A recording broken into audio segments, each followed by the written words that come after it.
Hello and welcome. Today, we're exploring a critical question. Can Canada's vast energy resources serve as the foundation to rebuild its manufacturing sector? This isn't just about digging resources out of the ground. It's about leveraging a strategic advantage to create a more resilient and prosperous domestic economy. For decades, Canada has been a global energy powerhouse. But what if that power could be turned inward, fueling a new era of industrial growth?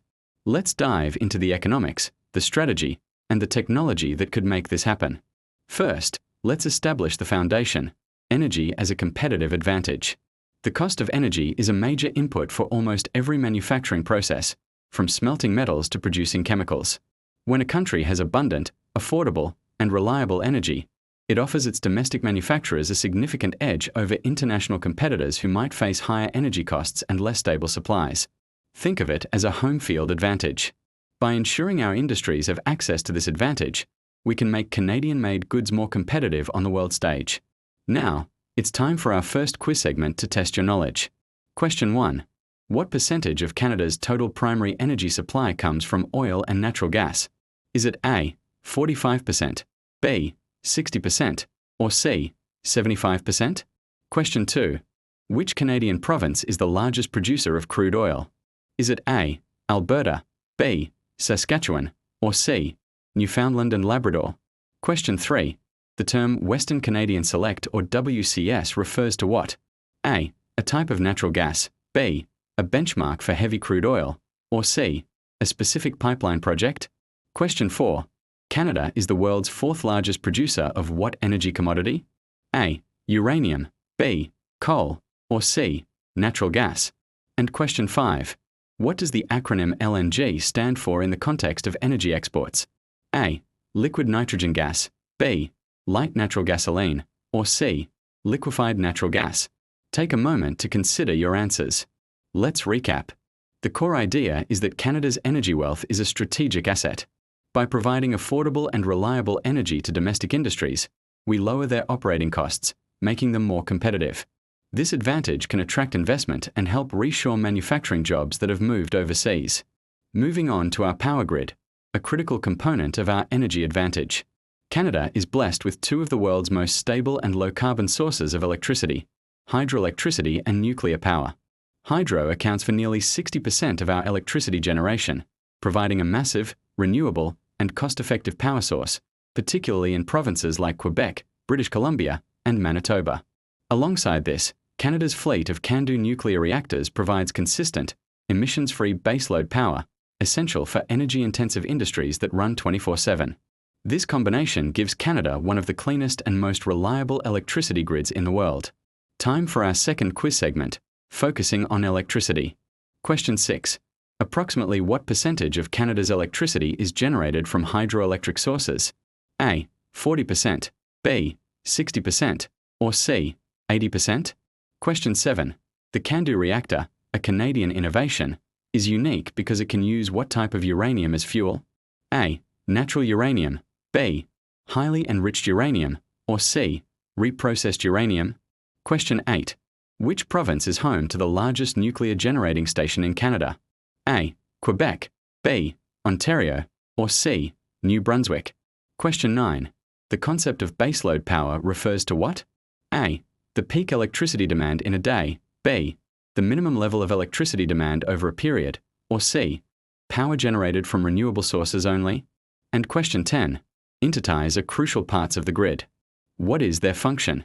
A, they store excess electricity, B, they connect different provincial or national grids, or C, they convert AC power to DC power? Think it through. Let's do a quick recap. Canada's electricity grid, powered predominantly by hydro and nuclear energy, is a major strength. It offers stable, low-carbon, and often low-cost power, which is incredibly attractive for advanced manufacturing, from electric vehicle production to data centers. This clean energy profile is a key differentiator in a world increasingly focused on sustainability. We are about halfway through our analysis. This is a great time to ask you to like this video and subscribe to the channel if you're finding this content valuable. Your support helps us create more in-depth explorations like this one. What are your thoughts so far? Do you believe energy is the key? Let us know in the comments below. Now, let's talk about economic strategy. A country rich in a valuable commodity, like energy, can experience a phenomenon known as the petrocurrency effect. When global energy prices rise, demand for the Canadian dollar increases to buy our energy exports, causing our currency to appreciate. While this sounds good, a stronger dollar makes our manufactured goods more expensive for foreign buyers, potentially harming the manufacturing sector. A strategic approach would involve using revenues from energy exports to invest directly in domestic manufacturing infrastructure and technology, offsetting the negative currency effects and creating a more balanced, diversified economy that isn't solely dependent on commodity cycles. Let's test your economic knowledge with our third quiz. Question 11.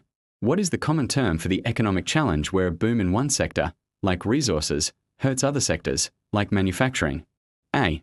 The Dutch disease. B. The Canadian curse. Or C. The resource trap? Question 12. If the Canadian dollar strengthens against the US dollar, what is the likely impact on a Canadian manufacturer exporting to the US? A. Their products become cheaper for US buyers. B. Their products become more expensive for US buyers. Or C. There is no impact on price? Question 13. What is a sovereign wealth fund? A. A private investment fund for high net worth individuals. B. A state-owned investment fund that invests national revenues. Or C. A fund dedicated to paying down national debt? Question 14. Canada is part of which major North American free trade agreement? A. CUSMA.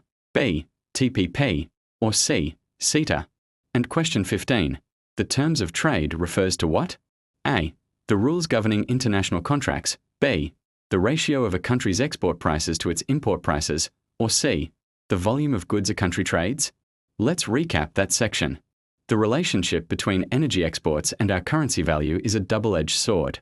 A strong petrocurrency can make manufacturing exports less competitive. Therefore, a deliberate national strategy is needed to channel energy wealth into diversifying the economy and supporting industrial growth, mitigating the risks of commodity dependence. Looking to the future, we must consider new technologies. Hydrogen and carbon capture, utilization, and storage, or CCUS, are two areas where Canada's energy expertise can create new industries. Canada is well positioned to become a leader in producing blue hydrogen, which is made from natural gas with the associated carbon captured, and green hydrogen, made using renewable electricity. This hydrogen can be used as a clean fuel for heavy industry and transportation. CCUS technology allows us to capture carbon emissions from industrial facilities, like cement and steel plants, and either store them underground or convert them into valuable products. These technologies don't just reduce emissions, they create entirely new high-tech manufacturing opportunities. And now for our final quiz segment on innovation. Question 16. Blue hydrogen is produced from natural gas, while green hydrogen is produced using what process? A. Gasification. B. Electrolysis. Or C. Pyrolysis. Question 17. What does CCUS stand for? A. Carbon capture, utilization, and storage. B. Climate change and urban sprawl. Or C. Continuous carbon usage system? Question 18. A major application for CCUS technology is in reducing emissions from which two heavy industries? A. Textiles and food processing. B. Software and finance. Or C. Cement and steel production? Question 19. Small modular reactors, or SMRs, are a new generation of nuclear technology. What is their main advantage? A. They produce more power than traditional reactors. B. They are smaller, more flexible, and can be built in factories. Or C. They use fusion instead of fission. And question 20. In the context of a circular economy, converting captured carbon into products like concrete or plastics is an example of what? A. Carbon sequestration. B. Carbon utilization. Or C. Carbon offsetting? Let's review this last point. Future technologies like hydrogen and carbon capture represent the next frontier for Canada's energy sector. By leading in their development and deployment, we can create new, high-value manufacturing ecosystems, decarbonize our existing industries, and export both the technology and the clean energy products to the world. So, to return to our original question, can energy rebuild Canada's manufacturing base? The answer is a qualified yes. It's not automatic. Canada's abundant, reliable, and increasingly clean energy provides a powerful competitive advantage. But realizing this potential requires a deliberate, long-term national strategy. We must manage the economic effects of being a petrostate, reinvest resource revenues into industrial diversification, and champion the innovative technologies that will define the future of energy and manufacturing. It's a complex challenge, but one that holds the key to a more prosperous and resilient Canadian economy. Thank you for joining me on this deep dive.